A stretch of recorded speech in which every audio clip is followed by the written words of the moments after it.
Hindu, Muslim, Christian ಈ ಮೂರರಲ್ಲಿ ಯಾವ ಧರ್ಮ ಗ್ರೇಟು? ನನ್ನ ಪ್ರಕಾರ ಈ ಪ್ರಪಂಚದಲ್ಲಿ ಒಂದು ಧರ್ಮ ಇದೆ, ಅದೇ ಗ್ರೇಟು.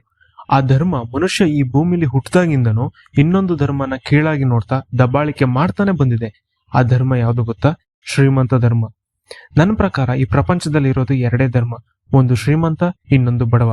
ಆದ್ರೆ ನಾವು ಹಿಂದೂ, ಮುಸ್ಲಿಂ, ಕ್ರಿಶ್ಚಿಯನ್ ಅಂತ ಕಿತ್ತಾಡ್ತೀವಿ. ಈ ಧರ್ಮಗಳು ನಮಗ್ ಜೀವನ ಸಾಗಿಸೋಕಂತ ಇರೋ ದಾರಿಗಳಷ್ಟೇ. ಫಾರ್ ಎಕ್ಸಾಂಪಲ್, ಒಬ್ಬ ಹೊಟ್ಟೆ ಹಸ್ದ್ರೆ ಅವನ ಹೊಟ್ಟೆಗೆ ಅನ್ನ ತಿಂತಾನೆ, ಇನ್ನೊಬ್ಬ ಗೋಧಿ ತಿಂತಾನೆ, ಇನ್ನೊಬ್ಬ ರಾಗಿ ತಿಂತಾನೆ. ಇಬ್ರು ಬೇರೆ ಬೇರೆ ಧರ್ಮದ ಶ್ರೀಮಂತರು ಬಿಸ್ನೆಸ್ ಪಾರ್ಟ್ನರ್ ಆದ್ರೆ ಹಿಂದೂ ಬಾಯಲ್ಲಿ ಅಲ್ಲಾಹು ಅಕ್ಬರ್ ಅಂತ ಬರುತ್ತೆ, ಮುಸ್ಲಿಂ ಬಾಯಲ್ಲಿ ಜೈ ಶ್ರೀರಾಮ್ ಅಂತ ಬರುತ್ತೆ.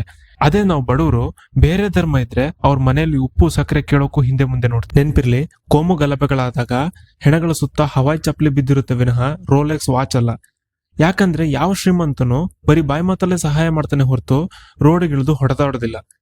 ದುಡ್ಡು ಎಷ್ಟು ಇಂಪಾರ್ಟೆಂಟ್ ಅಂದ್ರೆ ನಿಮ್ದು ಯಾವ ಧರ್ಮನೇ ಆಗಿರ್ಲಿ. ಫಾರ್ ಎಕ್ಸಾಂಪಲ್, ನೀವು ಒಂದ್ ನಾಯಿನ ಡಾಕ್ಟರ್ ಹತ್ರ ಕರ್ಕೊಂಡು ಹೋದ್ರೆ ನೀವು ತುಂಬಾ ಶ್ರೀಮಂತರಾಗಿದ್ರೆ ಆ ಡಾಕ್ಟರ್ ನಾಯಿಗೂ ಕೂಡ ಅವರು ಇವರು ಅಂತ ಮಾತಾಡ್ಸ್ತಾರೆ. ಅದೇ ನೀವು ಬಡವ ಆಗಿದ್ರೆ ಅದೇ ಡಾಕ್ಟರು ನಿಮ್ಮನ್ನ ನಾಯಿಗಿಂತನೂ ಕೀಳಾಗಿ ನೋಡ್ತಾರೆ. End of the day only money matters ಅಷ್ಟೇ. ಇನ್ನ ದೇವ್ರುಗಳ ವಿಚಾರಕ್ಕೆ ಬರೋದಾದ್ರೆ ಶಿವನೂ ಇದ್ದಾರೆ, ಅಲ್ಲಾನೂ ಇದ್ದಾರೆ, ಯೇಸು ಕ್ರಿಸ್ತನೂ ಇದ್ದಾರೆ. ಆದ್ರೆ ಈ ಮೂರು ದೇವರುಗಳಿಗಿಂತ ಮೇಲೆ ಒಬ್ರು ದೇವ್ರಿದ್ದಾರೆ, ನಾನು ಅವರನ್ನೇ ಜಾಸ್ತಿ ನಂಬೋದು.